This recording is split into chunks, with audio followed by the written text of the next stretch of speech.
ancient city of Nineveh, a place originally inhabited by the Sumerians of Mesopotamia. Scientists once ran an experiment that sounded almost impossible. They took the genetic code of the Sumerians, the people credited with inventing writing and building the world's first cities, and placed it side by side with the DNA of Iraqis living on that same land today. It was supposed to be a final confirmation, the last stamp on a century-old story. Instead, the result came apart in their hands. And hidden inside that comparison was a truth that would change everything, where the Sumerians' blood actually went. The story everyone had already accepted. For most of the 20th century, Sumerian origins weren't even treated as an open question. Every great civilization, it was assumed, grew out of one parent culture. The Egyptians from early Nile farmers, the Greeks from the Mycenaeans, the Romans from the Etruscans and Latins. The Sumerians got the same treatment, a straight line back to the Ubaid farmers who worked southern Iraq from roughly 6500 to 3800 BCE, the same people who raised the first shrine at Eridu and dug the first irrigation canals. Local roots, local people. Case closed. But a settled question is a dangerous thing in science, because nobody keeps testing it once everyone agrees. And that's exactly what happened here for nearly 2 centuries. The warning signs were always there. Sumerian is a language with no known relatives anywhere on Earth, living or dead. Their writing appears at the city of Uruk almost fully formed, with none of the clumsy early attempts you'd expect from a system being invented from scratch. Scholars even gave the puzzle a name, the Sumerian problem, and mostly assumed it would never be solved. Eventually, someone decided to settle it the modern way. Compare the DNA of Mesopotamia's earliest people to the DNA of the people living there now. Simple, decisive, except there was a catch that changes everything. There are no Sumerian remains left to test. None. The land that gave the world its first written history kept almost no biological record of its own people. So whatever comparison scientists could run had to be built sideways, through the blood of living Iraqis, and a handful of ancient genomes recovered far outside Sumer's own territory. And the strangest result in this entire story didn't come from a single Sumerian bone. It came from everywhere the Sumerians supposedly weren't. Why nothing was left to read? The reason is brutal geography. Southern Mesopotamia, the land between the Tigris and Euphrates, is close to the worst possible place on Earth for ancient DNA to survive. Scorching heat, constant humidity rising off the marshes. That exact combination destroys genetic material faster than almost anything else. DNA needs cold, dry, stable ground to last thousands of years, and southern Iraq offers none of the three. Bones baked in that hot silt crumble, and the DNA inside shatters into fragments too small to ever reassemble. After a century of digging, the amount of usable ancient DNA recovered from this region is essentially zero. Think of ancient DNA as a message written in disappearing ink. In a cold, dry cave, it fades slowly enough that a lab can still piece the message back together. In the heat and dampness of the southern marshes, it doesn't fade. It dissolves until nothing is left but a smudge. And you cannot read a smudge. Compare that to Europe, where the cold worked in science's favor. Frozen graves preserved hundreds of genomes so well that researchers rewrote entire chapters of European prehistory, tracing migrations down to individual families. Mesopotamia gave up almost nothing, leaving a strange, uncomfortable gap sitting in the middle of a civilization that was anything but silent. A strange irony. The Sumerians left behind tens of thousands of clay tablets, myths, king lists, beer receipts, temple records. We know they drank beer through straws. We know they split the hour into 60 minutes, the same system your clock still uses today.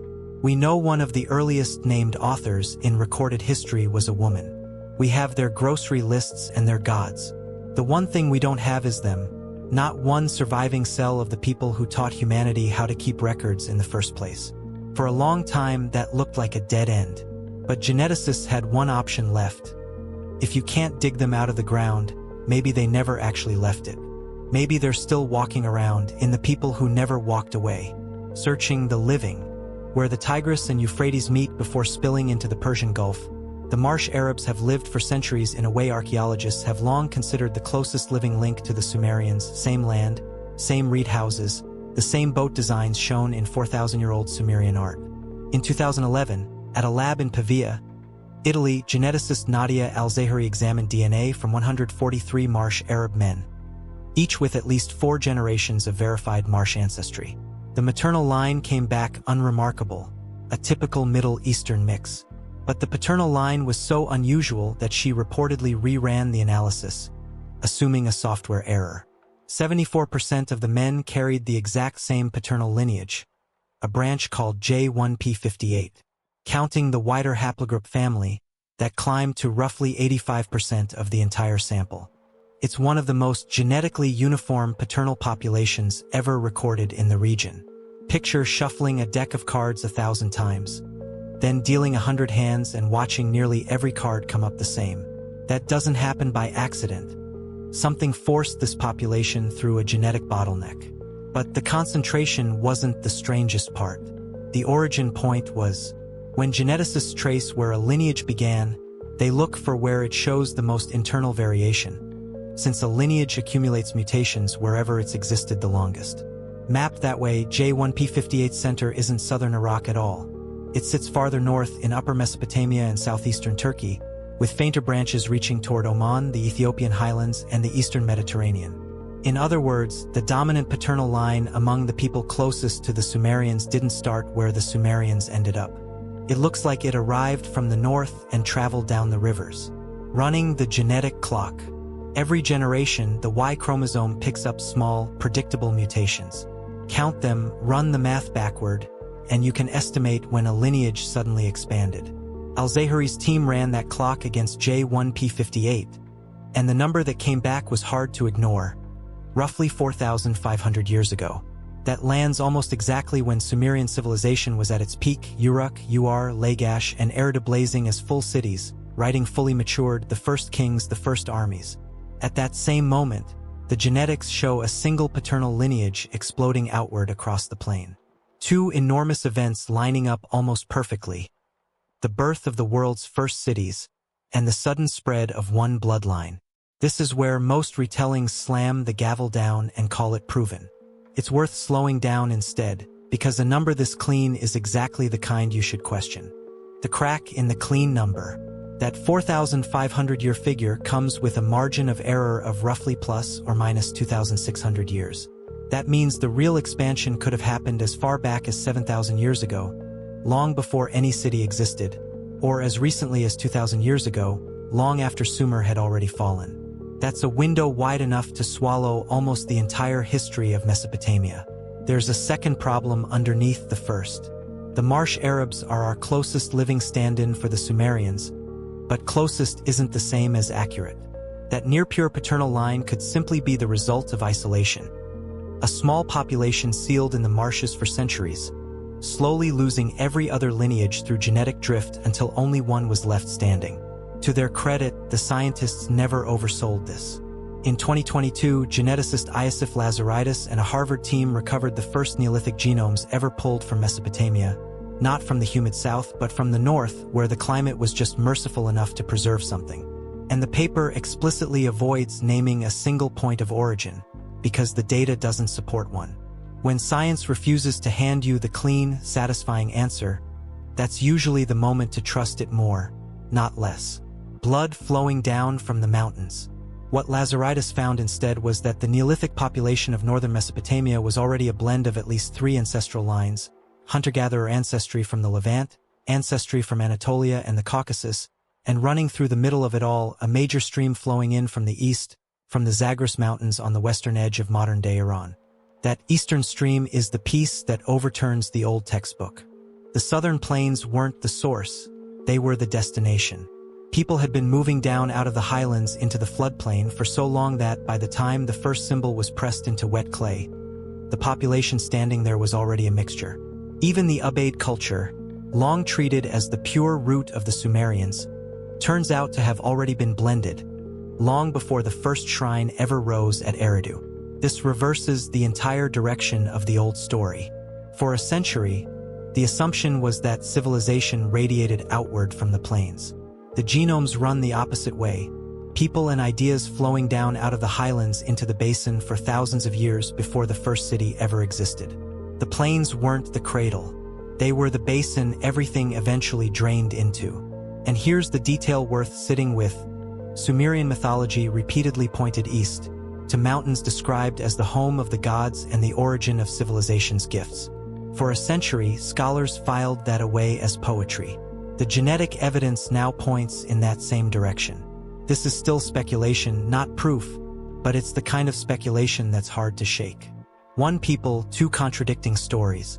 Here's the strangest twist of all.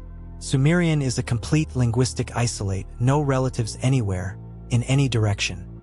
By language alone, you'd assume this was one of the most isolated peoples who ever lived. But their genetics say the opposite.